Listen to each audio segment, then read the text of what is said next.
नमस्कार। आज हम सामाजिक विषय का प्रकरण पढ़ेंगे। खनिज।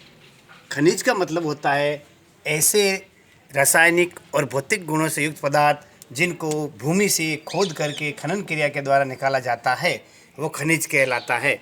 यानी जमीन भूगर्भ से जो भी पदार्थ खोद के निकाला जाता है वो खनिज की श्रेणी में आता है।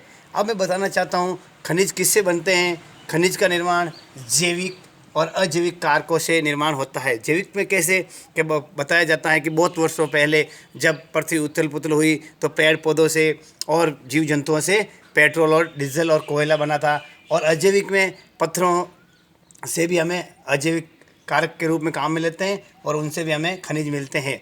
अब बताया जाता है कि भारत में, हमारे देश में लगभग 100 प्रकार यानी 100 से अधिक प्रकार के खनिज भारत की ज़मीन से निकाले जाते हैं, जिसमें खनिज मुख्यतः 89 यानी 89 खनिज है जो महत्वपूर्ण भूमिका अदा करता है, जिसमें धात्विक 10, अधात्विक 52 और सूक्ष्म यानी छोटे छोटे खनिज रूप में 23 महत्वपूर्ण हैं, और जिसमें ईंधन के 4 महत्वपूर्ण खनिज हैं। अब मैं बताना चाहता हूँ खनिज के प्रकार।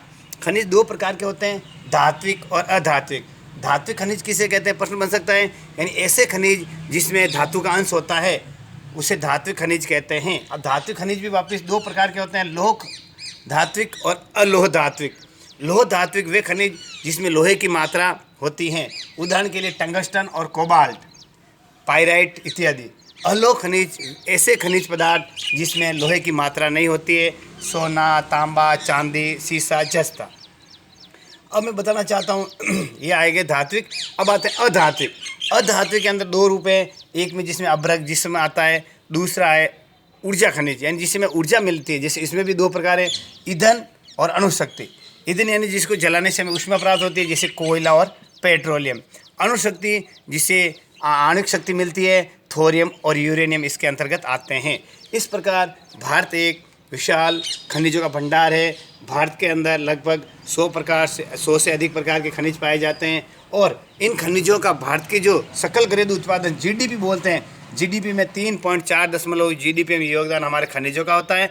और भारत में जो सकल उत्पादन होता है उसमें 11% उत्पादन खनिजों का होता है।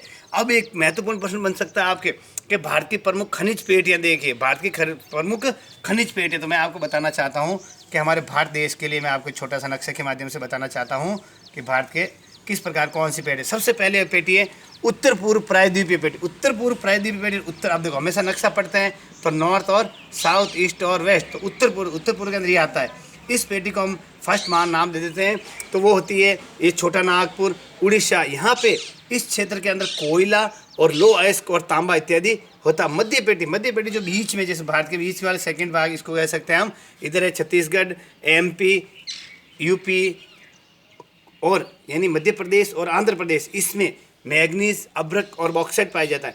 तीसरी पेटी है दक्षिण पेटी जो दक्षिण भारत के अंदर ये कर्नाटक और तमिलनाडु में, यहाँ लोहा और बॉक्साइट ज़्यादा पाया जाता है। चौथी पेटी होती है दक्षिण पश्चिमी पेटी, गोवा और दक्षिणी कर्नाटक क्षेत्र होता है। इसके अंतर्गत मृतिका, गार्नेट और लो अयस्क अधिकतर पाया जाता है। 5वीं और महत्वपूर्ण पेटी है उत्तर पश्चिमी पेटी, उत्तर पश्चिमी पेटी, ये 5वीं पेटी है।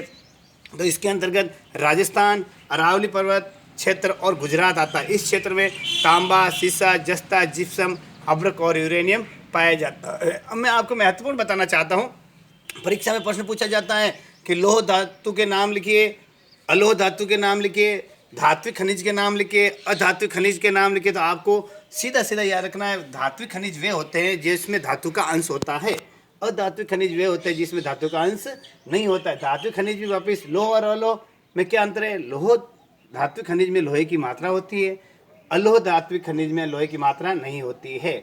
इस प्रकार मैंने आपको खनिज के बारे में पढ़ाया है। अगले वाले टॉपिक में हम पढ़ेंगे भारत के प्रमुख खनिज, उनके उत्पादन क्षेत्र। नमस्कार।